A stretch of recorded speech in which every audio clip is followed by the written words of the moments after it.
दोस्तों नमस्कार। एक वृत्तिक क्षमतावान शिक्षक अथवा प्रोफेशनल टीचर बनने के लिए अनिवार्य कुछ क्षमताओं के बारे में, शिक्षण कौशलों के बारे में हम देख रहे थे। उस समय हमने देखा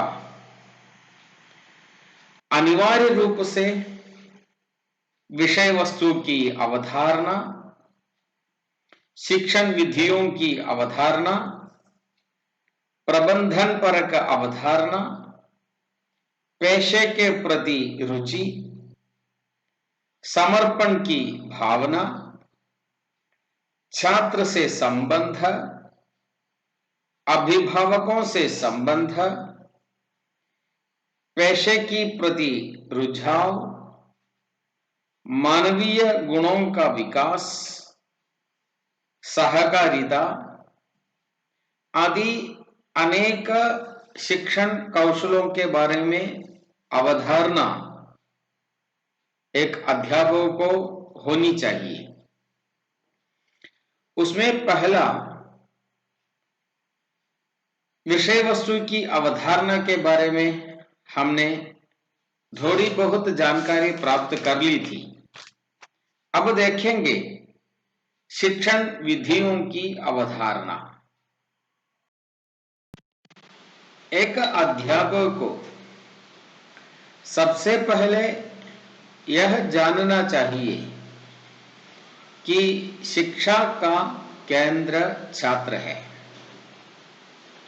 संपूर्ण शिक्षा व्यवस्था छात्र के लिए है।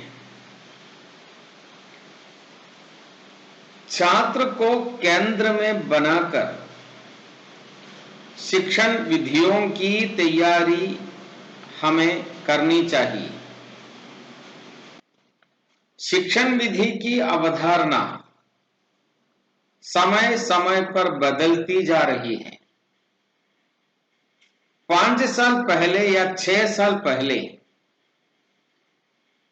जिन शिक्षण विधियों की अवधारणा अध्यापकों को दी अथवा जिन शिक्षण विधियों को अध्यापक ने स्वीकार किया था, आजकल बिल्कुल अलग है।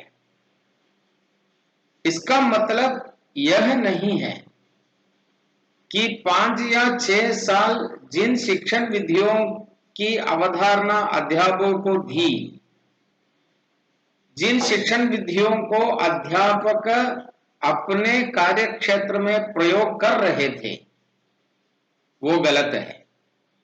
ऐसा मानना उचित नहीं है, बल्कि ऐसा मानना उचित है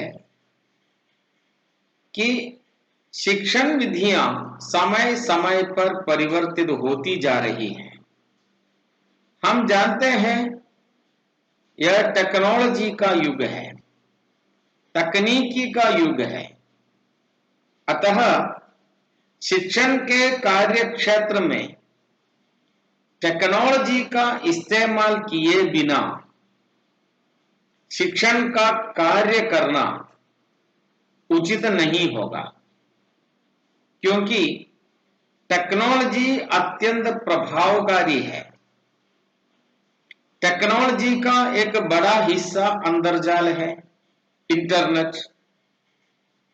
इंटरनेट के जरिए जब ज्ञान का अर्जन अध्यापक करता है और छात्रों तक पहुंच जाता है, और इंटरनेट के जरिए जानकारी प्राप्त करने के लिए छात्रों को प्रेरणा हम देते हैं, तो शिक्षण का कार्य अत्यधिक प्रभावी बन जाता है। इसलिए तकनीकी का उपयोग शिक्षण के क्षेत्र में अनिवार्य होना चाहिए। शिक्षण विधि को स्वीकार करते समय ध्यान देने की एक बात है कि जिस शिक्षण विधि को अध्यापक स्वीकार कर रहा है, वो छात्रों की रुचि के अनुसार हो, जिससे छात्रों की कोई प्रेरणा मिल जाए, उसी प्रकार की शिक्षण विधियों को स्वीकार करना ही उचित होगा। आजकल शिक्षा का काम एक प्रेरक का काम है। शिक्षक, teacher is not a teacher, बल्कि टीचर एक इंस्पिरेटर है। Teacher is an inspirator, teacher is not a guide, teacher is not a teacher.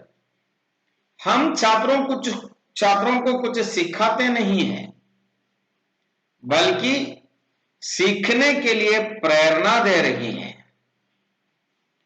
इसीलिए कहते हैं कि टीचर का काम एक प्रेरक का काम है। भाषा संबंधी शिक्षण विधियों को स्वीकार करते समय इंटरनेट का अत्यधिक उपयोग हम कर सकते हैं।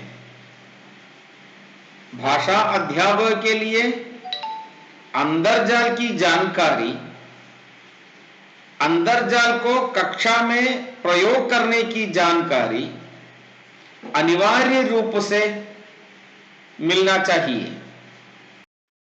हम जानते हैं शिक्षण की प्रक्रिया में अनेक मूल्य और अनेक आशय छात्रों तक पहुंचाकर छात्रों के अंदर निर्दिष्ट मनोभावना उत्पन्न करने के लिए हम कोशिश कर रहे हैं। इसलिए शिक्षण के दौरान जो परिस्थितियां हैं, उस परिस्थितियों में परिवर्तन करने, छात्रों को सीखने लायक अनुकूल परिस्थिति के रूप में कक्षा की परिस्थितियों को परिवर्तन करने की ताकत, शक्ति, क्षमता अध्यापकों को होनी चाहिए। इतना ही नहीं, शिक्षण विधियों का विकास क्रमिक हो। शिक्षण विधियों के द्वारा जब हम कक्षा चलाते हैं,